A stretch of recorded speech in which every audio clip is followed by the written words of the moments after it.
আসসালামু আলাইকুম ওয়া রাহমাতুল্লাহি ওয়া বারাকাতুহু।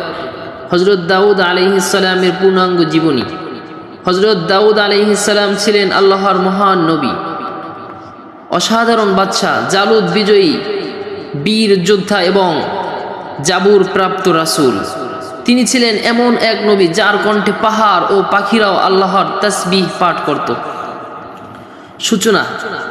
বিসমিল্লাহির রহমানির রহিম। প্রিয় দর্শক, আজকের এই বিশেষ দীর্ঘ ভিডিওতে আমরা আলোচনা করব আল্লাহর মহান নবী, বনি ইসরাইলের শক্তিশালী বাদশা, জালুত বধকারী সাহসী যোদ্ধা হযরত দাউদ আলাইহিস সালামের পূর্ণাঙ্গ জীবনী নিয়ে।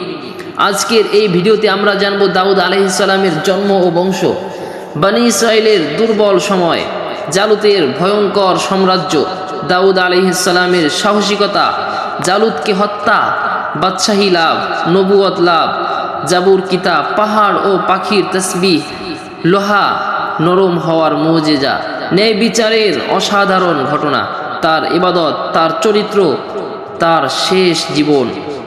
আজকের কাহিনী শুধু ইতিহাস নয়, এটি সাহস, ঈমান, নেতৃত্ব ও আল্লাহর সাহায্যের এক বিস্ময়কর অধ্যায়। দাউদ আলাইহিস সালামের জন্ম ও শৈশব। হযরত দাউদ আলাইহিস সালাম ছিলেন বনি ইসরাইলের একজন মহান ব্যক্তি। তিনি ছিলেন ইয়াহুদা বংশের সন্তান। ছোটবেলা থেকেই তিনি অত্যন্ত বিনয়ী, সাহসী ও আল্লাহভীরু ছিলেন। তখন বনি ইসরাইল দুর্বল হয়ে পড়েছিল, তাদের উপর অত্যাচার চালাতো এক ভয়ঙ্কর শাসক জালুত। জালুত ছিল অত্যন্ত শক্তিশালী, নিষ্ঠুর ও অহংকারী রাজা। তার বিশাল সেনাবাহিনী ছিল। মানুষ তার নাম শুনেই ভয় পেত। বনি ইসরাইল বারবার পরাজিত হচ্ছিল, মানুষের মধ্যে হতাশা ছড়িয়ে পড়ছিল। ঠিক তখন আল্লাহ তাদের সাহায্যের জন্য পাঠালেন নবী শামুয়েল আলাইহিস সালামকে। তালুতের নেতৃত্ব। বনি ইসরাইল আল্লাহর কাছে একজন শক্তিশালী নেতার জন্য দোয়া করল। আল্লাহ তালুতকে তাদের বাদশা নিযুক্ত করলেন, কিন্তু অনেক আপত্তি তুলল, কারণ তালুত ধনী ছিলেন না। তখন নবী শামুয়েল আলাইহিস সালাম বললেন, আল্লাহ তাকে জ্ঞান ও শক্তিতে শ্রেষ্ঠত্ব দিয়েছেন।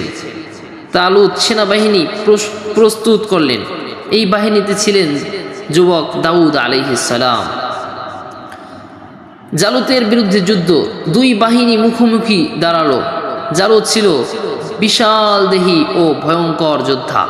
সে চ্যালেঞ্জ ছুড়ে দিল, কে আছে আমার সঙ্গে যুদ্ধ করবে? সবাই ভয়ে চুপ হয়ে গেল। ঠিক তখন তরুণ দাউদ আলাইহিস সালাম সামনে এগিয়ে এলেন। মানুষ অবাক হয়ে গেল, একজন যুবক কিভাবে এই দৈত্যের সামনে দাঁড়াবে? কিন্তু দাউদ আলাইহিস সালাম আল্লাহর উপর পূর্ণ ভরসা করেছিলেন। তার হাতে ছিল একটি গুলতি। তিনি একটি পাথর নিক্ষেপ করলেন। অলৌকিকভাবে সেই পাথর জালুতের মাথায় আঘাত করল। জালুত মাটিতে লুটিয়ে পড়ল। বিশাল সেনাবাহিনী ভেঙে পড়ল। বনি ইসরাইল বিজয় লাভ করল। এই ঘটনাই দাউদ আলাইহিস সালামকে ইতিহাসের অন্যতম মহান বীর বানিয়ে দিল। বাদশাহী লাভ। জালুত নিহত হওয়ার পর দাউদ আলাইহিস সালাম মানুষের কাছে অত্যন্ত জনপ্রিয় হয়ে ওঠেন। আল্লাহ তাকে রাজত্ব দান করেন। পরবর্তীতে তাকে নবুয়ত দান করা হয়। তিনি একসঙ্গে ছিলেন নবী, বাদশাহ, সেনাপতি, বিচারক। এটি ছিল বিরল সম্মান। জাবুর কিতাব। আল্লাহ দাউদ আলাইহিস সালামকে জাবুর নামক আসমানি কিতাব দান করেন। এই কিতাবে ছিল আল্লাহর প্রশংসা, উপদেশ, দোয়া, তাসবিহ। দাউদ আলাইহিস সালামকে অত্যন্ত সুন্দর কণ্ঠে জাবুর তিলাওয়াত করতেন। তার কণ্ঠ এত মধুর ছিল যে পাহাড় তার সঙ্গে তাসবিহ পাঠ করত। পাখিরা থেমে যেত, পাখিরা থমকে থমকে থাকত, পাখিরা থেমে শুনত, মানুষ আবেগে কেঁদে ফেলত। পাহাড় ও পাখির তাসবিহ। কোরআনে উল্লেখ আছে, আল্লাহ পাহাড় ও পাখিদের দাউদ আলাইহিস সালামের অনুগত করে দিয়েছিলেন। তখন তিনি আল্লাহর প্রশংসা করতেন। পাহাড় প্রতিধ্বনি তুলত, পাখিরা দল বেঁধে সারিবদ্ধ হয়ে তাসবিহ পাঠ করত। এটি ছিল তার অন্যতম বড় মুজিজা, লোহা নরম হওয়ার মুজিজা। আল্লাহ দাউদ আলাইহিস সালামকে আরেকটি অসাধারণ ক্ষমতা দান করেন। তার হাতে লোহা মোমের মতো নরম হয়ে যেত। তিনি সহজেই বর্ম তৈরি করতে পারতেন। তিনি মানুষকে যুদ্ধের জন্য শক্তিশালী বর্ম বানাতে শিখিয়েছিলেন। এটি মানব সভ্যতার জন্য বিশাল অবদান ছিল। দাউদ আলাইহিসসালামের ন্যায় বিচার। দাউদ আলাইহিসসালাম ছিলেন অসাধারণ বিচারক, তিনি কখনো অন্যায় করতেন না। একবার দুই ব্যক্তি তার কাছে বিচার নিয়ে এলো। একজন বলল, আমার ভাইয়ের 99টি ভেড়া আছে, আমার একটি ভেড়াও সে নিতে চায়। দাউদ আলাইহিসসালাম প্রথমে এক পক্ষের কথা শুনে সিদ্ধান্ত দিতে চাইলেন। তখন তিনি বুঝতে পারলেন আল্লাহ তাকে পরীক্ষা করছেন। তিনি সঙ্গে সঙ্গে আল্লাহর কাছে ক্ষমা চান। এই ঘটনা তাকে আরও সতর্ক করে তোলে। তার ইবাদত। দাউদ আলাইহিসসালাম ছিলেন অত্যন্ত ইবাদতকারী নবী। হাদিসে এসেছে তিনি একদিন রোজা রাখলেন, একদিন বিরতি দিতেন। রাতের একটি বড় অংশ ইবাদতে কাটাতেন। তিনি আল্লাহকে অত্যন্ত ভালোবাসতেন। তার শাসন ব্যবস্থা। দাউদ আলাইহিসসালাম ন্যায় ভিত্তিক রাষ্ট্র গঠন করেছিলেন। তার শাসনে মানুষ নিরাপদ ছিল, অন্যায় কমে গিয়েছিল, আল্লাহর বিধান প্রতিষ্ঠিত হয়েছিল। তিনি দারিদ্রদের সাহায্য করতেন, অত্যাচারীদের কঠোর শাস্তি দিতেন।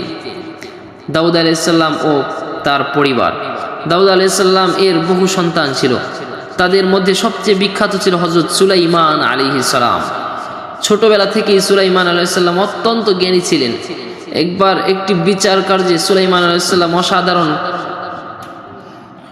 সমাধান দেন। দাউদ আলাইহিস সালাম অত্যন্ত খুশি হয়ে যান। সুলাইমান আলাইহিস সালামকে উত্তরসূরি বানানো। দাউদ আলাইহিস সালাম বুঝতে পারছিলেন সুলাইমান আলাইহিস সালাম ভবিষ্যতে মহান নেতা হবেন।